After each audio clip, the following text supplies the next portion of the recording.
Welcome to the Garage Gym Athlete Podcast, where we talk about fitness, health, and anything to help you become the most optimal human beings. Let's dive into it. All right, ladies and gentlemen, welcome to the Garage Gym Athlete Podcast. Jerred Moon here with Joe Corney. What's up, Joe? Let's go, man. We're ready to wrap up these energy systems.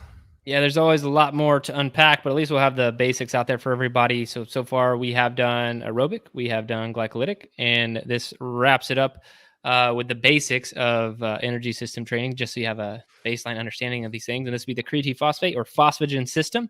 It's that very low-end energy system. And so we'll get into some exact examples, but I mean, this is a very low time domain, and a lot of people are going to execute this through lifting. Standalone lifting. You can also do it with like monostructural conditioning, meaning like on a Airdyne or rower or whatever. So we'll talk about all that stuff, but let's get into the basics of what I've been getting into with time, power, work to rest ratios, blocks and pieces that you want to think about. And then we'll do an example and some other points that you want to think about in a practical standpoint. And again, this is practical use of energy systems, not fuel substrates that power exercise in basically a chemistry lesson. So here we go. Time duration for the phosphagen is 5 to 10 seconds. So that is very short, very, very short. So we're only talking about 5 to 10 seconds, and we'll talk about some examples of that in a second. Your power is going to be 90 to 100%. So I just want to give a quick estimation on power. So 100% is 100%. I don't like it when people get into this, give it 110%, 105% effort. Like, that doesn't make any sense. Human beings, the most power that we can put out at 100% or true operation intensity is only about 5 to 10 seconds.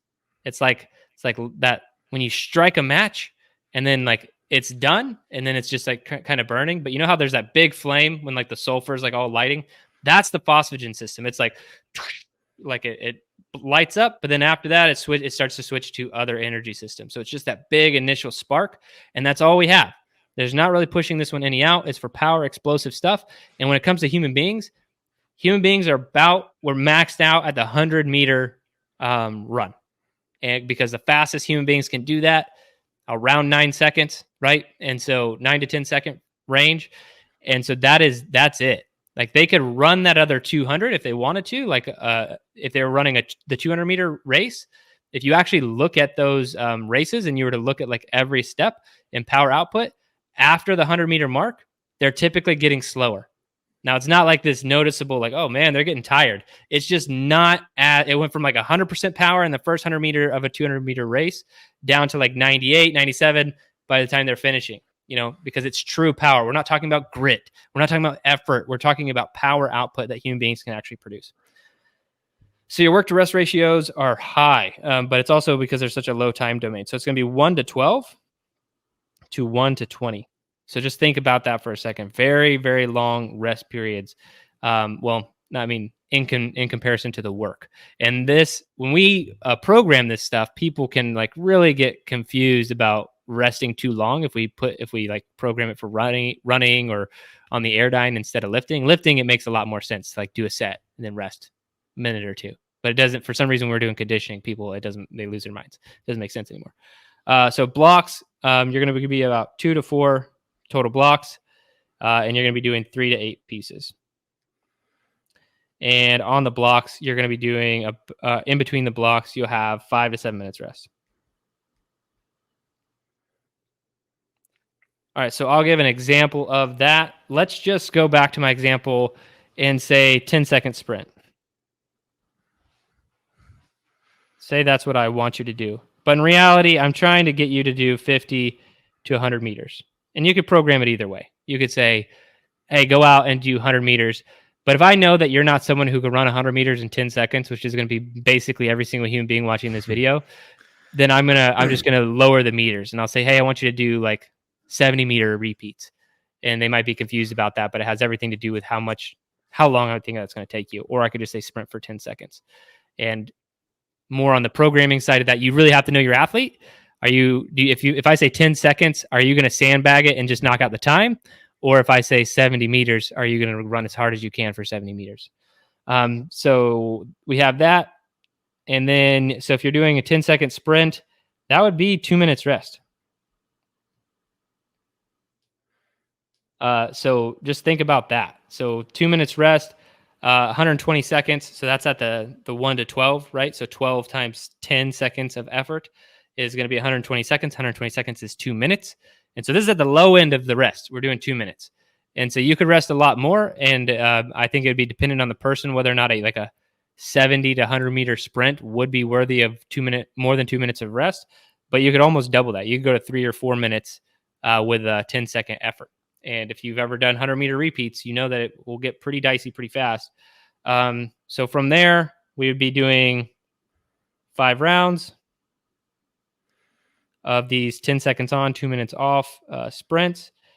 And then we'll have a 7-minute rest because we're taking a rest between blocks. And then we would do this, let's say, 3 total times.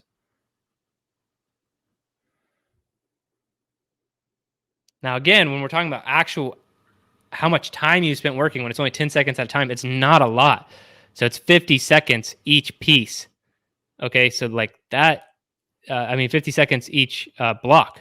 And so you're only doing like 3 minutes worth of total work in a pretty long training session here. And so it's kind of funny how energy systems can work, but you need that full recovery.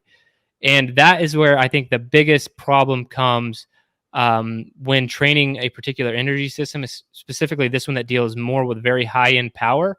You need to let your body fully recover, even if you're not sure, if you need more time or recovery, because you need to be able to hit that maximum power each time or as close to it.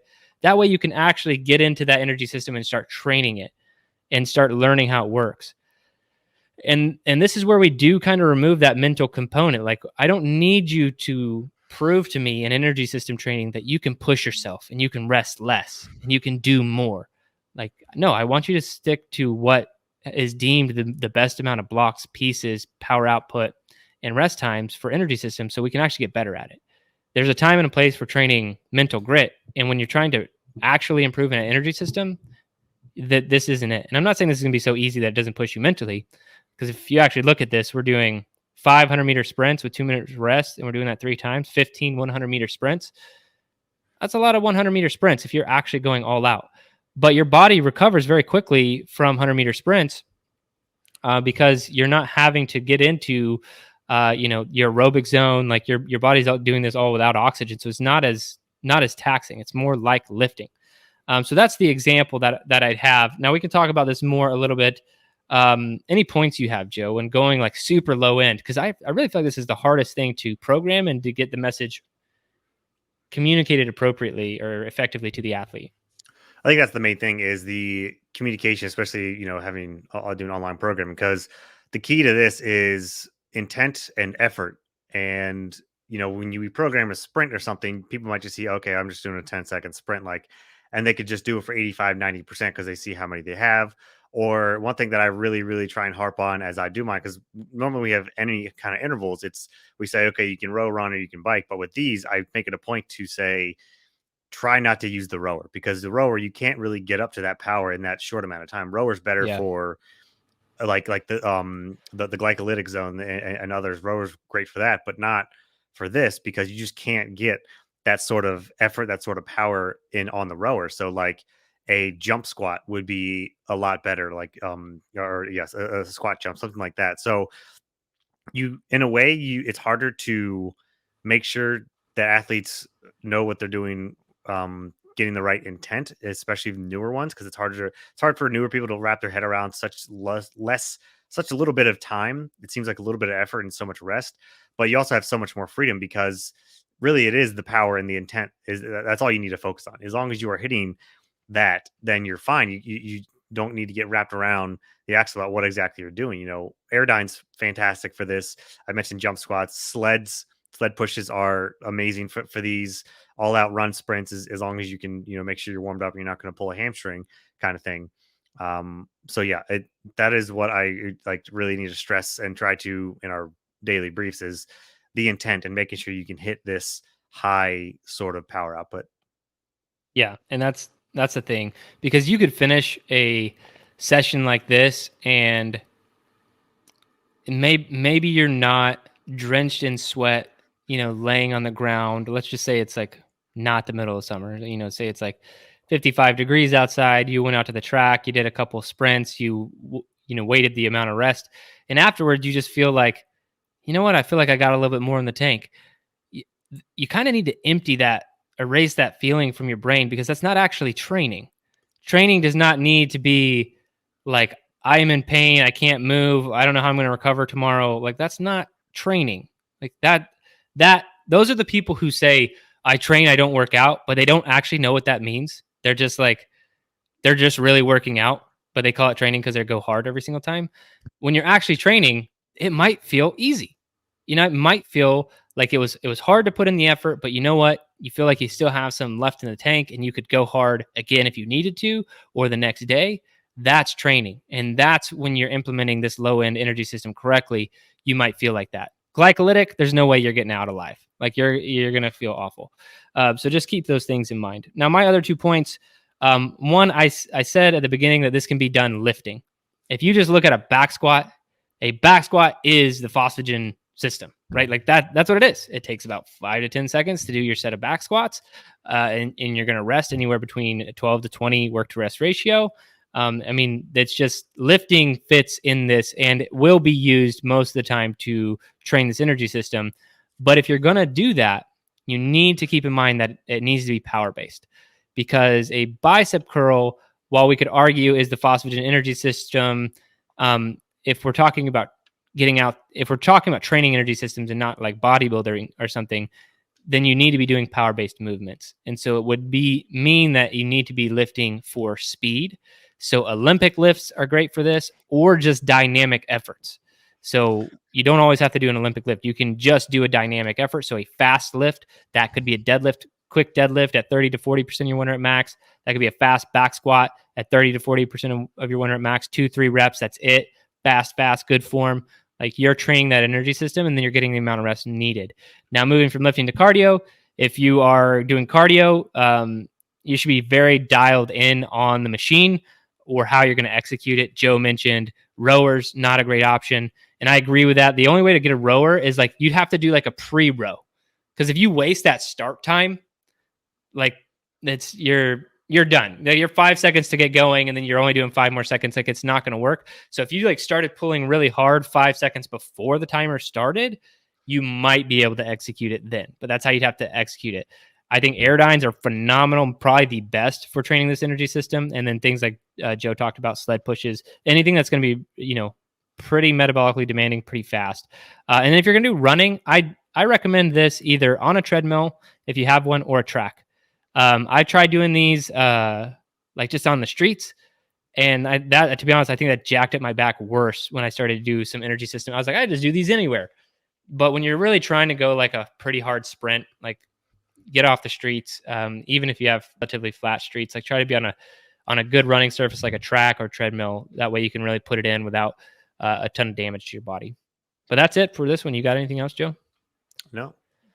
All right, guys, if you're watching on YouTube, go ahead and subscribe to the channel so you get notified of any more programming. We're going to be doing a lot more programming videos in the future. So subscribe so you get notified of that. Leaves us a thumbs up and a comment if you want to give us some feedback on it. For all of our podcast listeners, 5-star review and a positive comment goes a long way. But that's it, guys. Thanks for watching or listening. Thanks for listening to the Garage Gym Athlete podcast. If you want to learn more, go to garagegymathlete.com. You can learn about our training. Let us send you a copy of our book, The Garage Gym Athlete, or you can even get featured on the Garage Gym Athlete podcast. Thanks for listening.